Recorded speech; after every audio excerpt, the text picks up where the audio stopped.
It's match day and the League Cup is back for West Ham and I want to win it more than ever. I want to win this Carabao Cup more than the Carling Cup, the Worthington Cup, the Coca-Cola Cup, the Milk Cup. I wasn't even born. I don't even care. I want to win the League Cup more than ever. There is no reason why this competition should not be a priority for West Ham. If there's ever a case of where we've got to field our strongest 11 and then rotate in the next game and it's a Premier League game and the Carabao Cup, this competition should take priority. And I'm quite confident Lopetegui will do just that. But it'll be telling tonight with the starting 11 he puts out. However, I think he can make 5 or 6 changes and it's still a really strong 11. Difficult opponents. I'm not saying we will win it. Probability, we will not win it. It'll be Man City. They're the favourites for a reason, followed by Arsenal, Liverpool, so on and so forth. However, if we take it seriously, there's no reason why we can't go far. And with a little bit of luck, you just never know. But we should be able to dream. We should be able to have hope. And that's what I've got right now. And it's dangerous because it can lead to disappointment. And if we go out tonight, I will be disappointed tomorrow. Regardless of how we play, I might understand why we've gone out and I might be okay with the performance. But regardless, we'd still be out of the competition. Because right now, my hope and dream is that we can go on and win a trophy this season. There's only 2 up for grabs. Now, the reason I want to win the League Cup more than ever this season is 2 reasons. Number 1, I've been a bit spoilt recently. I think all West Ham fans, but I'm willing to admit it. I've been spoilt as a West Ham fan over the last few seasons because of David Moyes. 3 seasons of European football. So when the Carabao Cup has come round, historically, recently, I'm not as bothered as I used to be. So before we were in the Europa League for the first time, the FA Cup was the priority and it still will be. When that comes round, this energy will transfer to that cup competition. But that doesn't come around until January, February time, right? It's difficult to get excited for something like that currently. Carabao Cup's here, that's my focus. So pre-European football, those long-term subscribers will know that's why I got excited for. At the start of every season, I'd have a little bit on us winning the competition and well out of pocket. Got a bit back because of the Conference League. But I do it because that's my hope and that's my dream. And that will not change. But it did under David Moyes. My dream wasn't to win the Carabao Cup. It was to win the Europa League. It was still to win the FA Cup. But the Europa League, European football took priority over the Carabao Cup. So when it came round, I had a little bit of snobbery and arrogance. And I'm not going to apologise for it. It was nice to have something else that was bigger than the Carabao Cup. And that was the Europa League, then the Conference League, then the Europa League again. So when the Carabao Cup come round, yeah, it'd be nice to win. But it wasn't the be all and end all. I'd wake up the next day, we're out of the competition. But yeah, but I've got European football to look forward to. And we'd always make it to the knockout stages as well. So we'd go far in these competitions. And I had that element of snobbery towards the Carabao Cup, and shame on me and all that. But like I said, that's something I'm going to apologise for. If anything, I maybe understood why fans of Man City and Arsenal perhaps look down on it a little bit. Not sure why Spurs fans do still. They've got no right to do it. They should be prioritising this. But those that have won bigger and better trophies, I maybe get it to some extent now. Because it was also the only break for the team. Now, usually we do okay in the cup competitions under David Moyes, the domestic ones, so we never really got that break. But because we were playing 6 group stage games, the first half of the season was Premier League game, group stage game, Premier League game, group stage game, Premier League game, international break, Premier League game. You get my point. It was just never ending. There was very little time on the training ground, very little time for respite for the players, especially those international ones. But this season, we don't have that. We've got no European football. And I'm going to miss it. But there has to be an advantage to not having European football. And there's not that many. Things become more difficult. I would argue attracting the players has become a little bit more difficult. And we've done well in the transfer window, don't get me wrong. But I do think maybe we've missed out on 1 or 2 players without it. We almost had to kidnap Jean-Clair Todibo to get him to West Ham because he was holding out for Juventus. Maybe we would have got Fofana if we had European football, who knows. So attracting players maybe got a little bit trickier. But there has to be an advantage, and that is you're able to focus on the Carabao Cup and the FA Cup. You're able to take advantage over Aston Villa and Man United, because they've got that European football. We do not. There has to be a currency in not having European football. So all attention's on tonight. I don't like these hypothetical situations, because do you know when people say, well, what do you want? Play ugly and stay up, or play good football and go down? I mean, it's a silly choice. Neither, please. I'll have good football and stay up. Why can't that be an option? But anyway, so I hate those sort of hypothetical situations anyway. I'm going to play my own one here. Which game would you rather win? Bournemouth or Man City? Bournemouth. Tonight, please. If it means a defeat at the weekend, I don't really care.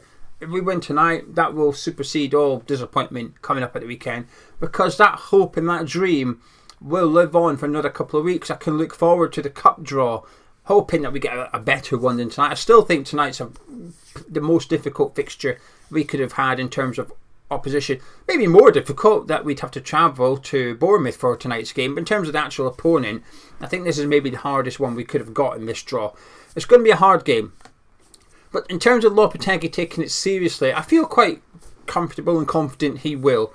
He's spoken about the desire to win a trophy. Jared Bowen has spoken about the ambition to win a trophy. That just ignites and fuels my hope and dream of winning a trophy this season. I expect to see a really strong 11. I keep saying really strong because I can't say strongest, because we don't know what it is yet. Lopetegui doesn't know what it is yet. He can make 5 changes to the team that beat Crystal Palace and arguably get stronger. We don't know yet. We'll only know kind of full-time whistle. But he could take out Sufan Antonio, put in Wan-Bisaka, Fullkrug. He could take out Paqueta, put in Summerville, take out Souček, put in Alvarez. Obviously, switch around a little bit. My point is, he can make numerous changes. Todibo for Mavropanos, and we could actually get better and stronger. So Lopetegui doesn't know his starting 11. And I'm intrigued to see what he does tonight. I think there's 2 players in particular it's going to be telling for. The first one is Nathan Gerd. His mate has made a claim this week, which Gonza covered on a video. I haven't seen it in more detail, but his mate basically said Gerd refused to leave, and as a result he's been frozen out at West Ham. I think we know he's transfer listed without being transfer listed. Widely reported for months now, but way back in April time, actually before that, it was even January, wasn't it, that Gerd's there if anyone wants to buy him. 7 months on, it's not changed. His mate's just saying that, hey, West Ham are pushing him out. Which, I think maybe if this was a couple of months ago, there'd been a lot more criticism for the club and the manager, personally. But if he's not even in the squad tonight, that's very telling. That's final nail in the coffin. That's if you think there's a nail left to put in the coffin. But if he's been not in the matchday squad in the first 2 games of Premier League season, if he's not even in the matchday squad, I think that's going to tell you a lot. This is prior to all this transfer business going on. This is a game that Gerd naturally would have come in for and got his minutes under his belt. So I'm intrigued as to whether he's even on the bench for this one. My suspicion will be that he's either on the bench and unused, or he's not even there. And that we start Todibo, Kilman and Mavropanos is on the bench. But we will wait and see. The other player is James Ward-Prowse. Now, I'm not going to read anything into it if Ings and Cornet don't feature. I think I'm quite confident we want rid of those 2 players, and whether they're involved tonight or not makes no difference to that. My opinion will not change. But James Ward-Prowse might, because a lot of talk about him potentially leaving, some talk about his advisors now trying to get him a move out of West Ham. And I think it's fair to say that this is a game where he'd likely come in, given he didn't play against Crystal Palace and had limited minutes against Aston Villa. If he doesn't start tonight, I think that's a big indication that he could be off, or perhaps should be off. If you're Ward-Prowse and you're not starting tonight, you'd be more than forgiven for going, it's time I get out of West Ham. But if he's not in the squad at all, I think that would suggest that there's a move close for him. Because the club will know by kick-off tonight, just over 48 hours, by the time full-time whistle goes, there's only, what's that tonight, Wednesday night, it'll be 49 hours. Hey, 2 days plus 1 hour, 49 hours left of the transfer window. How about that for quick math on Wednesday morning? There'll only be a couple of days left of the transfer window. The club will know if there's any serious offers for James Ward-Prowse already. Sure, a bid may arrive tomorrow or last minute on Friday. I think it's unlikely. I think bids for sort of, I don't know, £5 million players, loan players, stuff like that, I can see those bids going in. But spending a Premier League club, because it would have to be a Premier League club, spending 25 million on a central midfielder, that would scream panic buy. If it's not a panic buy, the bid would already earn by now. Come Saturday afternoon, you're Fulham. I say Fulham because I think that's the club he should go to. I think that would be a good club for him. I think if Fulham was looking at him, as soon as West Ham's lineup comes out against Crystal Palace, he's not there, doesn't come on, he'd be saying Wednesday night, let's get a bid in now. Let's test the waters and see if we can get this guy. And the reason I say Fulham is because obviously they were after Scott McTominay, so they're clearly in the market for a central midfielder, but he's off to Napoli. And Pereira's been playing next to Lukic, Reed. I feel like I'm missing the defensive midfielder of Fulham here. Anyway, Lukic or Reed perhaps playing next to Andreas Pereira.